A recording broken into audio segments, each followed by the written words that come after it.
的时候我认识了他，之后对他的感觉就是那种一见钟情，然后追了他很长时间，在高二的时候我们在了一起。我对学习厌倦了，所以我辍学来到了北京。他因为对我特别不放心，然后没想到他也一路追随我来到北京。父母特别不能够理解我，就对我特别生气，然后就不给我生活费，然后在刚在那边找工作的时候，特别的艰难，特别坎坷，没有一件适合自己的工作。因为生活中的琐碎，我们出现了很多矛盾。现在我是想跟他分手，特别希望能够继续走下去，然后我会一如既往的对他好，我会给他想要的幸福。哪怕是痴梦一场。放弃了。现在有人想放弃这个曾经为他放弃的人，听起来很拗口，但这就是生活。接下来我们就请上这对年轻人吧，掌声有请。男主人公22岁，叫小陆，来自黑龙江，是一名销售；女主人公小佳，21岁，来自黑龙江，职业化妆。来，有请两位。说高二就不读书了是吧？对，高二辍学来北京。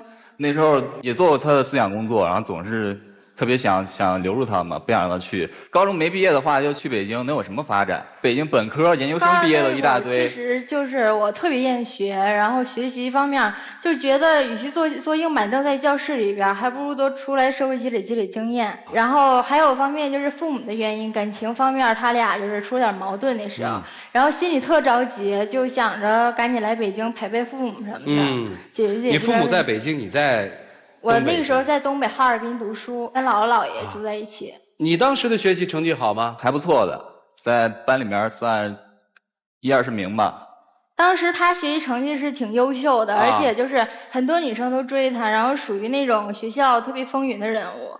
其实我们俩相识的时候也是挺巧的，就是因为他在学校门口欺负我班男生，然后我就挺爱打抱不平的吧，我就觉得他干嘛总是欺负小同学啊，欺负我班男生，长得特别矮，比他矮了1头吧。然后我说你怎么着？我说你干嘛欺负我班同学呀？没想到就是在这之后他就喜欢上我了，然后之后1年之内他一直在追我，在我同学那儿打听我不吃早饭，然后胃口不好什么的，每天早上都是买早餐，然后送到我们家门口跟我一起上学。那时候觉得这女生挺正直的，然后就慢慢喜欢上她了。不好好读书。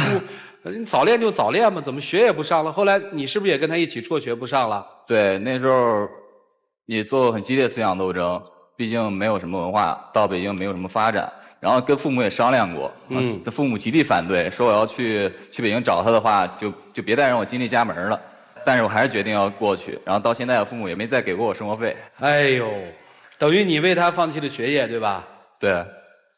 当初是他为我放弃学业，我觉得挺对不起他的。然后刚来北京那会儿，大夏天的，我陪他一起找房子，晒得我那个皮肤过敏，满身起疙瘩。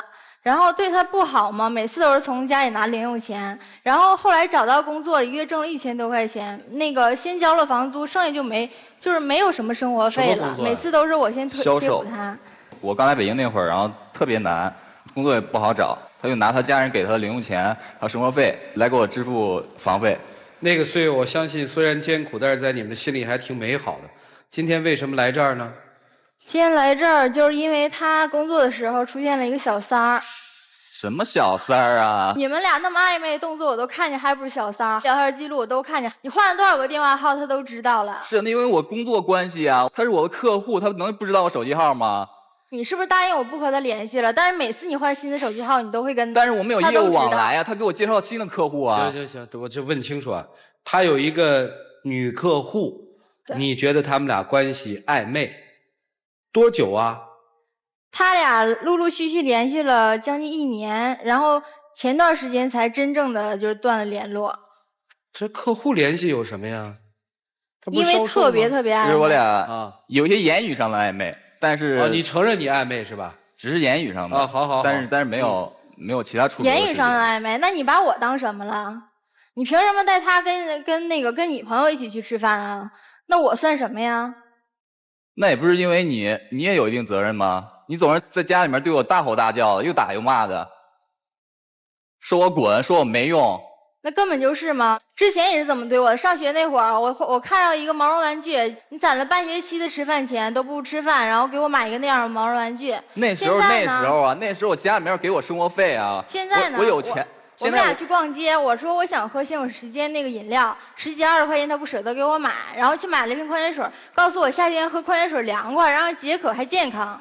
那现在我自己赚钱了，我知道赚钱的辛苦了，我知道节俭了。你既然给不了我也不要了，我就希望你多陪陪我。我不是在努力吗？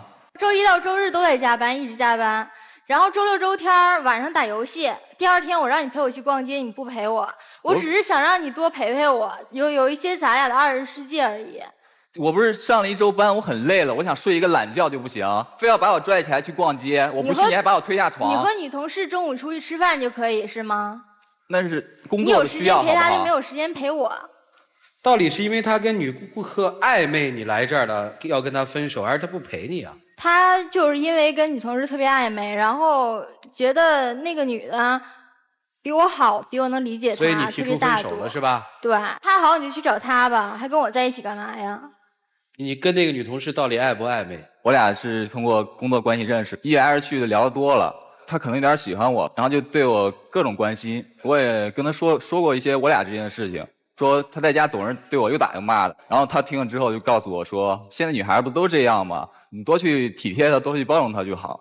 然后听了当时心里面也挺宽慰的。其实说白了就是一对比，家里面这个是个野蛮女友。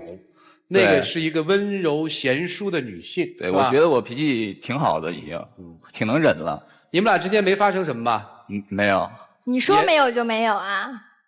话都是从你嘴里说出来，谁知道到底有没有啊？不是你一定认为他有吗？我觉得有。那天中午本来是想跟他一起去单位陪他吃饭的，然后我就突然发现他在那儿给那女同事又擦嘴又弄头发的，我就特别生气，我哭着就回家了。然后打开电脑，我无聊嘛，自己坐在家里，然后我就看着那聊天记录，什么我们认识的太晚，但是我会等你什么的。然后聊天说他又跟那女的说那个他又跟我乱发脾气了，求安慰，好想你之类的。他对我好只是他一厢情愿啊，我又没有什么，是不是？人家一厢情愿，你干嘛给人家擦嘴弄头发呀？那是朋友一种关心好。所以你现在希望跟他分手是吧？对。你什么意见？之前我也有好好想过，也确实发现我原来之前做的有些错，但我觉得他其实也是有一定责任的，总是那么对我，一直没有改变过。你想不想分手？不想。一会儿好好过吗？对，会一心一意对他的。啊，好吧，老师们帮帮他们吧，看看你们怎么帮。一起进入丘比特问卷。你觉得有纯真的爱情吗？有。你们之间是纯真的爱情？对，从高中就开始一直走过来。因为是从高中走过来，所以就是纯真的爱情。对，他是我的初恋。刚才涂老师说了，我们都有一段纯真过的爱情，你现在还有吗？有。这女的是怎么回事？那女的只是她的出现，这好像就不太纯真了，是不是？是，我确实发现其中有一些我做的不对的地方，但是我会改正的。什么不对的？不能跟她有些暧昧。弟弟，我跟你说吧。我直接说我的判断，我不信你说的话。纯真的爱情在你刚才的描述和你女朋友的描述中不存在了。其实问题很简单，妹子，就2条路，他犯了错了，你愿不愿意原谅他？男人有一次就有第2次，1年之内我给了他好多次机会，他太让我那你原谅他？我真的彻底改了，要不然我也不会上什么意思？我也不会上这次节目。男方是想挽回这段爱情的，对吧？对。你还是爱着这个女孩是吗？对，一直爱着。我帮你问问女孩吧，女孩。我们先抛开出轨与否，咱先不聊。我先问问你，这个男孩是你当时心中那块宝，还是一无是处的一棵草？差不多吧。如果是的话，分手吧。但是因为刚开始他追我的时候挺不容易的，我好不容易喜欢上他了，对他依赖了，然后他却找了个小三儿，我就是挺想，就是能回到我们俩以前的那种状态。你期望什么？先问问自己，他是否在你心中还有位置？如果没有，尽快的放手，但要学会怎么去爱一个男人。有位置。有位置，那你就要给他需要的尊重和认可，不是打骂。虽然你们是因为打骂而认识的，但是这绝对不能贯穿于你们的2个人的生活，否则一定是失败。外面有诱惑，如果你在内部没有一个拉力或者说一个吸引力的话，反而是推力去打他，那边随便几个温柔的眼神暗示就会立马投别人的怀抱了。一般人都是如此，何况这个没有自制能力的男人。怎么没有自制啊？我只是他对我在你都说想人家了，然后还把这边受到的一些所谓的委屈向人家倾诉，你还叫有自制的男人吗？就算我脾气再好再能忍，但总也有爆发的一天吧。你爆发你就冲他爆发呀，你冲别的女人干什么呀？你犯了错了，你知道吗？你居然给别的女孩去抹嘴，去捋头发，这些我确实错了。最后一句话，你们的爱情呢非常盲目和冲动，当时你们双双的辍学，就是为今天埋下了隐患。所以说为今之计，一定要去充电，用知识武装自己。按说，按照你们的年龄，可以自由地选择自己的生活，结婚或者是读书。但人的这一生，不能光说自由和权利，也要讲责任、义务和情感。如果说爱情是要把一个人拉低和自己平等，那我只能说爱不是爱，是虐待。就像一个人娶了一个漂亮的妻子，却非要把她搞得蓬头垢面，十分丑陋一样。因此，读书、充电对于你们来说意义非凡。我问你，如果分了手还待在北京吗？待。为什么？因为我没脸再回去了。因为没有脸再回去。对，我既然出来了，当初放弃了一切，对父母造成很大的伤害啊。哦，我想在北京能闯出自己一番事业，出人头地。所谓的出人头地是一个怎样的计划？先把目前的工作稳定下来，发展更多的客户，能够有更多的经济收入，之后再去想其他的一些投资啊或者什么的事情。我几乎敢断定，你和那个女孩子之间不只是暧昧，而是有真实的情感。一个男人如果真的是一心一意想着我创业就是为了给她好的生活，那么在创业的各个过程当中，尤其是在失落和失意的过程当中，自己的女朋友永远是自己的精神鼓励，而不可能去给别的女孩抹嘴巴、捋头发，这不可能。那时候确实冲动，即便有偶尔的冲动，也会因为有半夜三更的自己的自省而渐渐的惭愧而收手，而不是被别人发现了再收手。所以说你的所谓的结束是被迫而为之。我就不跟你多说了，你犯的错，我认为因为年轻可以理解啊，但是今天站在这儿就一定要坦然。女生，我跟你说，其实我觉得你的问题啊，相对于她的问题来说是致命的。男人在最失意的时候是最容易出轨，因为在这个时候他非常的迷惘，他非常需要一个非常坚定能够支持他帮助他的女人出现。这个女人她爱不爱不重要，关键是这个女人能够认可她的价值，尤其是在自己的女朋友让自己滚，把自己说的一无是处的时候，有另外一个女人来认可她的价值，她就一定会认。第二，听男人说话不要听他说了什么，要听他没说什么。男人有的时候撒谎往往是为了掩饰和避免争吵，所以当他说了什么的时候，你一定要反其道而行之，去想想支支吾吾的话语之后到底有什么东西没说。也许你发现他出轨的事儿就比现在要早得多。第三，有些事儿是不能试的，你找一个自己的男性朋友装作自己的男朋友去给他打电话，是吧？来激他。没有，那是我的好哥们儿，他给我出的主意，就是替我打抱不平，觉得我受委屈了。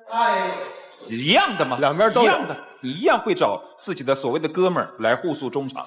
男人和女人没有哪个。但是我跟他不一样的是，我只是找一个演戏，他是玩真的。你凭什么说他就是真的，你的就不是真的？你凭什么说你的就不会延续成真的，他就不可能浪子回头呢？我告诉你，所谓的暧昧变成真情，只是一瞬间的事。从一个暧昧的眼神开始，以理解为基础，以结盟为彼此爱情的开始。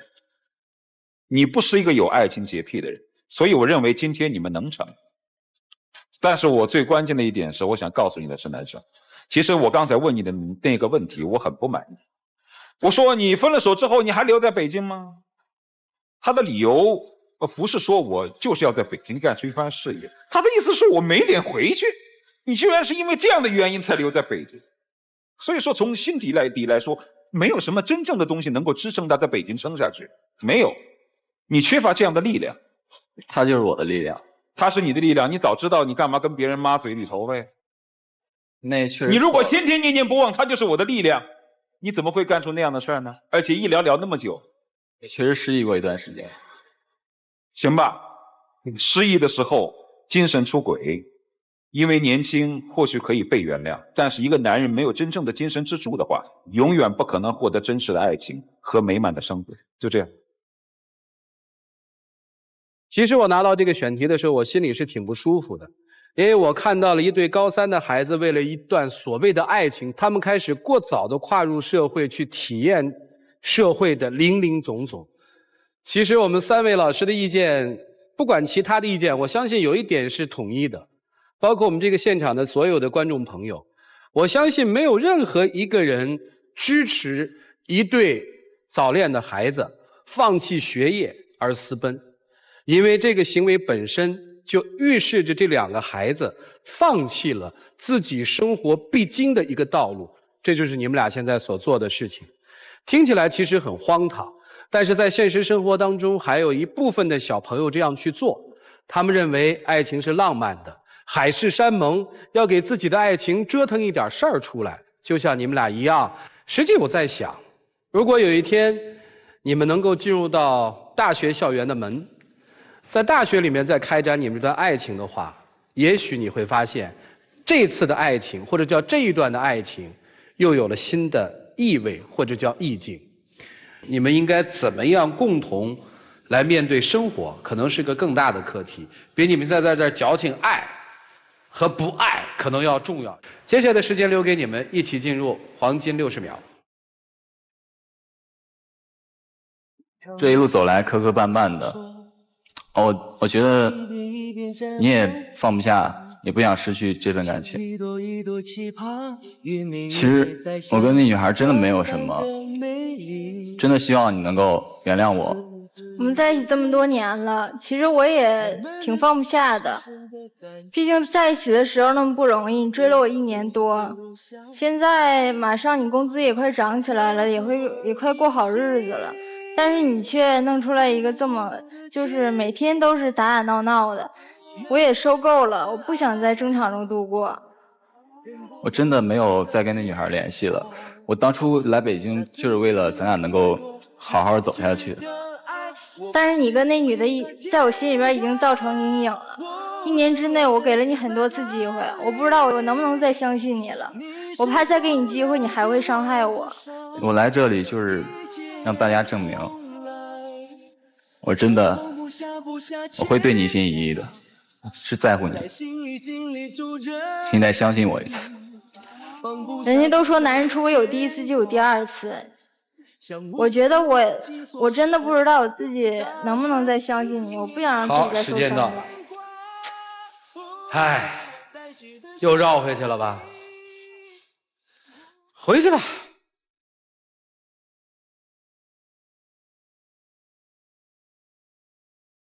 好，来，请关门。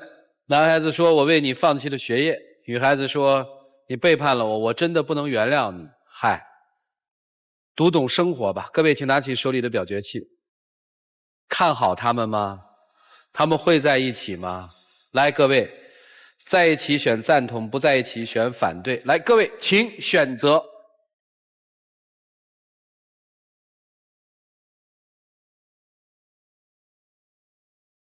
今天现场的观众倒是比较纯粹啊，100%都不看好啊，就真的不能在一起。